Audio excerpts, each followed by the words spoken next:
biyan na masulong kaniyong langon. Okay, so mag-Bisaya lang ko diri kay para ako lang i-correct, no? Ang akong ngalan dili senior, dili siya senior. Junior, igsoon, no? Carlito Igito Junior, katong senior namatay na. No, so basig na siguro to yung mga okay? So uspon ko mayo nga buntag kanatong tanan. Isip opisina sa Deputy Mayor sa Tribong Matigsalok. Unang-una, nagpasalamat ko tungod kay tali sa Matigsalok ug sa Ubo Manubo nga tribo. Wala tayo makita nga namasko dito sa lungsod sa Davao. Atong palakpakan.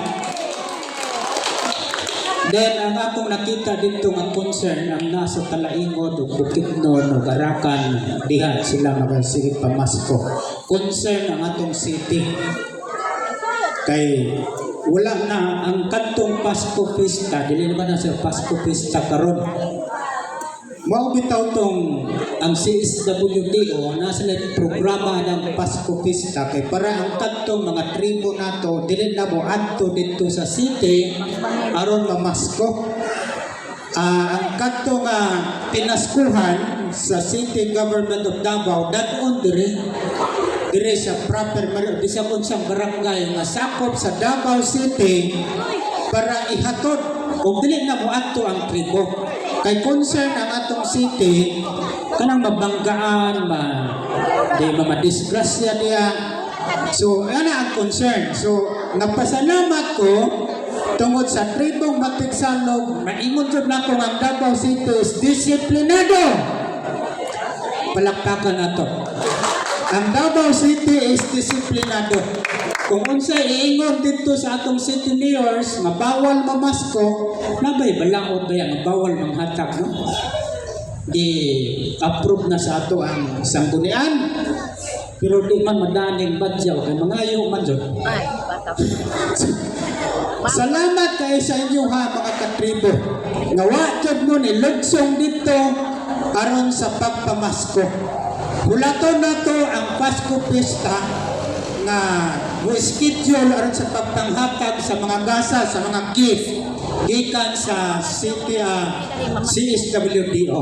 Kana lang akong hangyo kay kung naay mag-disgrasya dito, musango po sa among opisina kay mag-question si Mayor ano nga napugnan ang tribo nga mobaba dito aron sa pagpamasko. Salamat kayo kaninyong tanan. Mao na akong unang-una nga gipasalamatan tungod kay kaya ko sa among amahan sa una maglabad ang ulo ba kay naa sa gym unya imupang nakuha na nag-ubanay na ang mga minyo, no, lahi ng asawa, lahi ng bana, so problema dakong problema. So salamat kayo sa inyo mga katribo. Okay, so nga naadto tay katungod as a tribo, no, atong sulti sa inyo ang atong katungod. Unang-una, kining gitawag na itong self-determination. Okay? Naatay katungod ang gitawag self-determination. Naatay political status and to pursue their economic, social, cultural development. So, self-determination. Ikaduha, na atong katungod, naatay yuta. Palakpakan na ito mga tribo. Gihatag sa gobyerno, gi-award ang ancestral domain, isip atuan na siyang katungod. Pero akong hangyo sa inyo dili na ito iabusar. Maluoy ang taon mo. Di na ito abusaran ang ancestral domain. Diba? Nakita ninyo diha, maulaw ba ako magsigsisyon dito, no? Kaya magsigig ingon ang katungkuan ng problema dito yan yung yuta diha. Kaya so, di na to i-abusar mga kaigsuunan kong tribo. Kaya bang, kung mahimo, kaya bang, dako ang yuta, pero dili mangkod ikaw isa ang tagiya na tungod kay tanang tribo tagiya mangkod diha, no? So dili na to i-dispose ba, kung ibaligya, ato na siyang namay ginatawag na to nga pwede mo na to na parkilahan, di ba ma'am?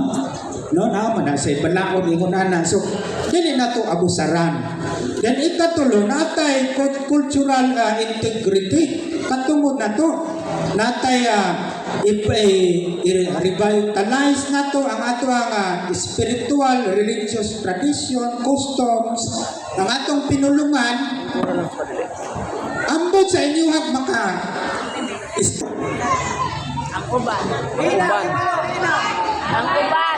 gamay na lang, no? So, kinahanglan nato dyan ng ituan. Itudlo ba ang atong inistoryahan kay mo? Basta mo abot ang panahon nga ba atong inistoryahan? No, dili man ingon nga pang chismis, no? Pero, akong nakita sa Tagabawa, naglisod sila sa kanyang plata. Oh, sa ilahang language. Kay kasagaran sa mga kabataan, di naman mo istorya o kining ilahang pinulungan kay Bisaya naman.